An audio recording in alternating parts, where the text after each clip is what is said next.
C'est un événement assez rare dans la vie politique française pour qu'il mérite d'être signalé, le dialogue à distance entre Raphaël Glucksmann et François Ruffin.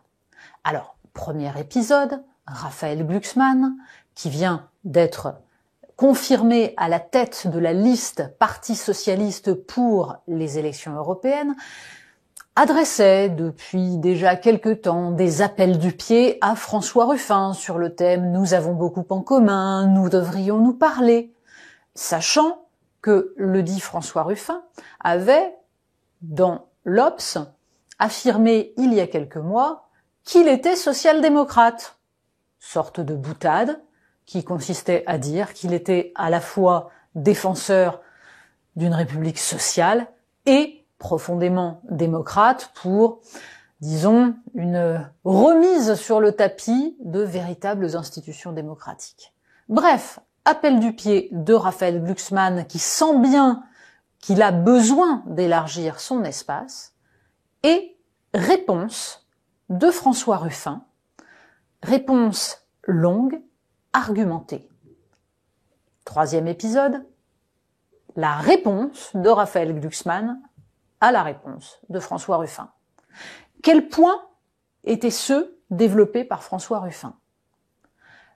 Le fait que Raphaël Glucksmann est tout à fait respectable, que contrairement à ce qu'on lui fait dire, il ne se réjouit pas d'être un bobo qui se sent plus à l'aise à New York qu'en Picardie, mais qu'au contraire, il avait, il y a quelques années, confessé qu'il considérait comme un problème de se sentir plus à l'aise à New York qu'en Picardie.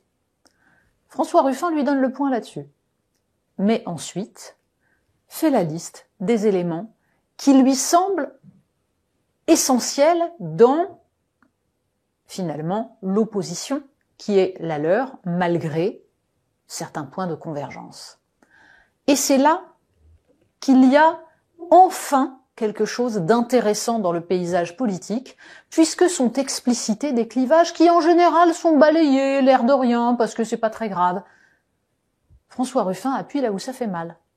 À savoir, non seulement sur la question de la crise de la démocratie représentative, face, dit-il, à un Raphaël Glucksmann qui, finalement, ne veut rien changer fondamentalement à cela, mais surtout, la question européenne, à travers, notamment, l'élargissement à l'Ukraine, puisque François Ruffin dresse la liste de toutes les délocalisations des entreprises dans son département à la suite de l'élargissement aux pays de l'Est.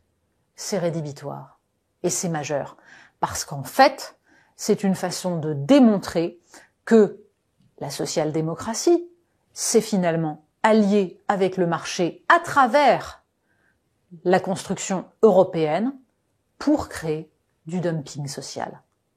Réponse de Raphaël Glucksmann, tout aussi respectueuse, tout aussi argumentée. Il défend sa vision d'une démocratie représentative qui intègre la démocratie participative. Il prend pour exemple la mairie de Kirgisheim, c'est-à-dire l'un des fondateurs de son parti Place Publique, qui a mis en place des outils de démocratie locale extrêmement intéressants. Il veut donc ne pas passer pour le naïf qui n'aurait pas compris que les représentants ne représentent plus.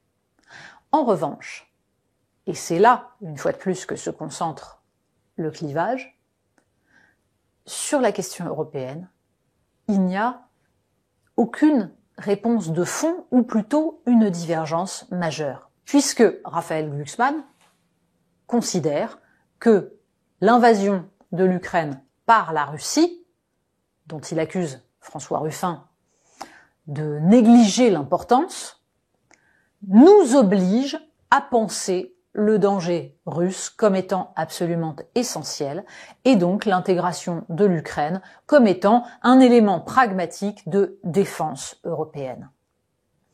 Il y a là, en fait, et il faudrait aller beaucoup plus loin dans cette réflexion,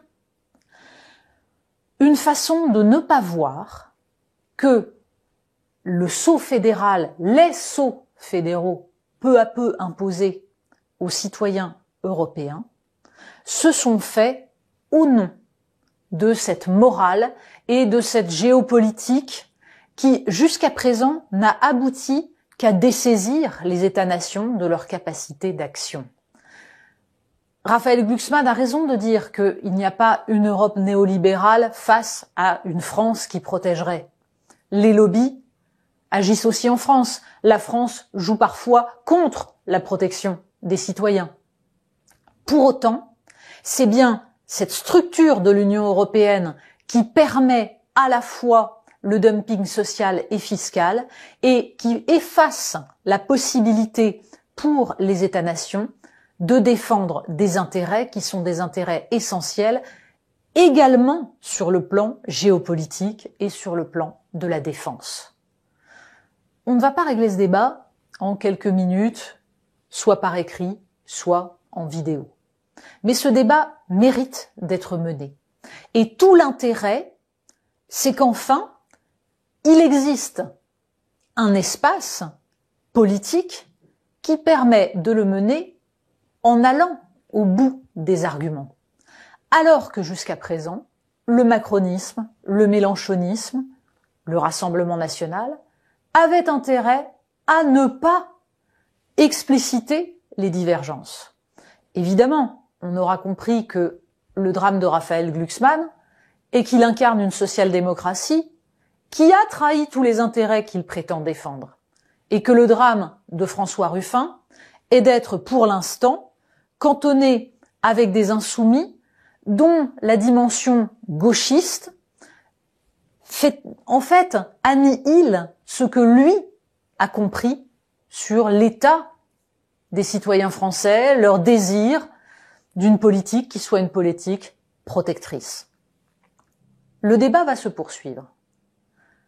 Politiquement, c'est-à-dire sur le destin des uns et des autres, impossible de savoir ce qui va en sortir. Mais si, sur le champ politique français, toutes ces réflexions sont désormais mises sur la table, si les médias jouent leur rôle de mise en avant de ces questions et de poursuite de ce dialogue, alors on a peut-être une chance que la démocratie française en sorte un tout petit peu réparée.